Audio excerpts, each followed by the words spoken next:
Good morning, YouTubers. Kelly just getting her done on my way to class. Thank you all for watching. I got some new subscribers. I actually had written down, I forgot to grab my list, some new people that I'm following now who are just now discovering this way of eating. And it's really good to see more people get on board with this way of eating and having phenomenal success with it. And unless you actually go that route to try this way of eating, myself or anybody else that's doing this way of eating cannot describe the feeling that you have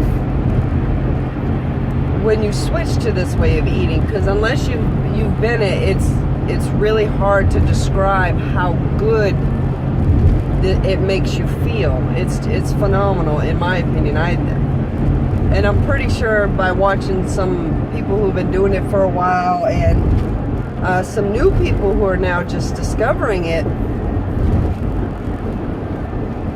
what a different type of feeling that this way of eating gives you. It just makes you feel so... Is healthy the word? I don't know. Healthy may not be the word, but I feel better now at age almost 47 than I did 10 or 15 years ago. And I'm serious about that.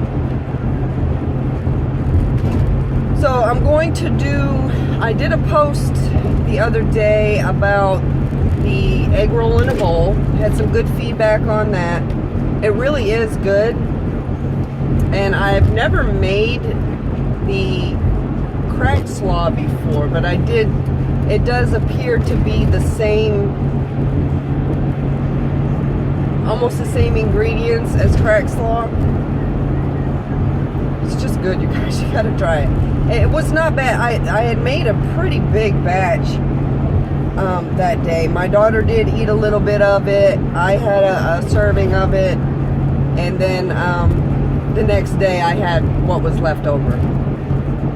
But last time I came in with a video, I was still hovering right around, I think it was 200.4 or 200.2, I don't remember. But I had gone back to doing my 20 to 23 hour fasting during the day, and it's usually that the window, that 3-hour window that I usually go from the time that I stop eating in the afternoon the day before till I eat again. Usually varies depending on how hungry I am, between 20 to 23 hours. Well, the next day following the last time that I recorded, I dropped down to 199.8. I thought, okay, we're gonna start getting things moving again, and I was optimistic because I had been so disillusioned, over the last, 20, 30 days, hovering right at 200, that I had no illusions that it was gonna stay that way.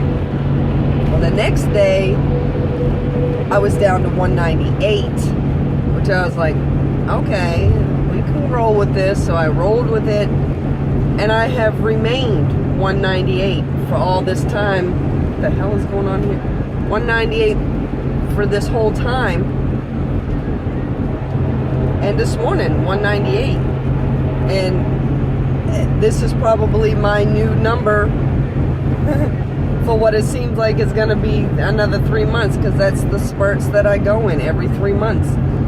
But I'm pretty sure the fasting is helping. I'm still eating in that, anywhere from 4 to 1 hour window that I allot myself that day. I still eat, a fair amount of food. I would say anywhere from 1,000 to 1,400 calories within that window. So I'm not depriving myself by any means. And so I think that's probably what's getting things moving again. And I may have to do that when I hit those 3, 4, 5 week stalls is that to up my eating window, maybe go back to a 16-hour fast, 8-hour eating window for a week or two, and then bring it right back down to a 1 to 3 hour eating window, 1 to 4 hour eating window to kick shit off again. So, and fasting seems to work for me, but if I do it long term, I think last time I did my 23-1 fasting, I had done it for, I think, 40 days. And at some point, the weight loss stopped. So I knew that my body had gotten used to that. So I had gone back into eating within an 6 to 8 hour period for about a month, and then kicked off the fasting again, which got stuff moving again. So that seems to be the trend for me.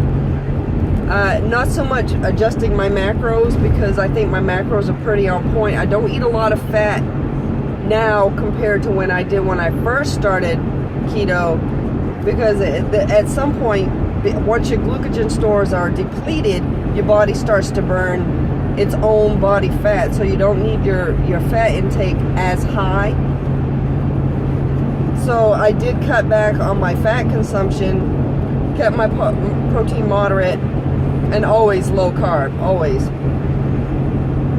So that seems to be the trend for me. If I go long stall periods, that I need to up my calories and then bring it back down and go into fasting mode, long-term fasting mode for a while to get things moving.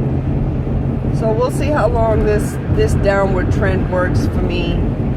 Like I said, I've maintained the 198 for about 4 days. And yeah, I mean, that's an indicator to me that that's probably where my body's going to stay for about who knows how long. My stalls are forever long. And I do weigh every day, and I've said this many times before in other videos. Yes, I get frustrated, and yes, I get a little discouraged when I step on the scale every day. And of course, it's going to be up and down every day, because the body adjusts, and the body holds fluid, and the body releases fluid. So it's going to be an up and down every day. My problem is when I go weeks and weeks and weeks and weeks with no results. That's what generally frustrates me. Not that I'm standing on the scale every day, because I truly believe that is my accountability device, keeping myself accountable when it starts to creep back up. And if I don't stand on the scale every day, then I don't know if it's creeping back up. So I don't know what's working, and I don't know what's not working. So I have to keep myself accountable somehow. And plus, having you guys around me absolutely keeps me accountable. Everybody that's out there that keto's with me. See that sneaky bastard sitting on the side of the road? I don't know if you can see that state trooper sitting there. I'm a wicked speed demon too. Anyway, yeah, the scale keeps me accountable. And I know some people, and measurements, I mean, I would measure, and even with my measurements, I would not move. The good thing is that I haven't really gained any inches, so I know whatever the fluctuations are is generally fluid or inflammation. And I know that something that I've eaten has caused some inflammation. Also, what has happened as well is, I know Michelle Rock has done this, and she's had pretty good, what are you stopping for, dude? Pretty good success with cutting dairy out. For me, that's so hard. However, I did cut back drastically.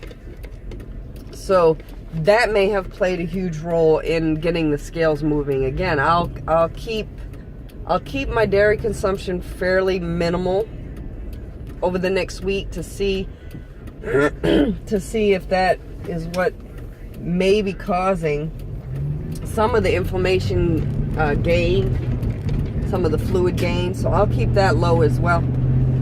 I'm going to do a video today when I get back from class. I'm going to do a steak salad, steak type Caesar salad, and I want to vlog that.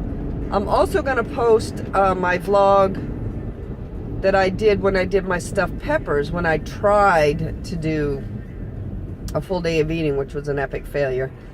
And it's going to cut off because it'll say I'll see you in a minute, and then that's it. But it gives you the gist of how I made my stuffed peppers, and you can use that as a recipe if you like. But it's going to cut off on the end because I thought that on my Android I could pause it and come back and finish it, and I couldn't. So I'm going to need to find an app that I'm able to do that, or try to put everything on the computer and piece it together that way for a full day of eating. So, okay guys, I'm getting ready to pull into my school, and I'll come at you later with a vlog on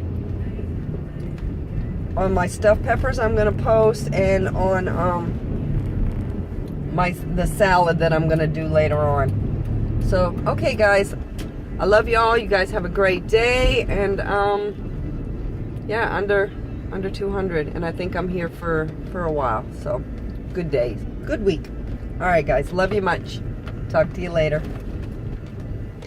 Bye.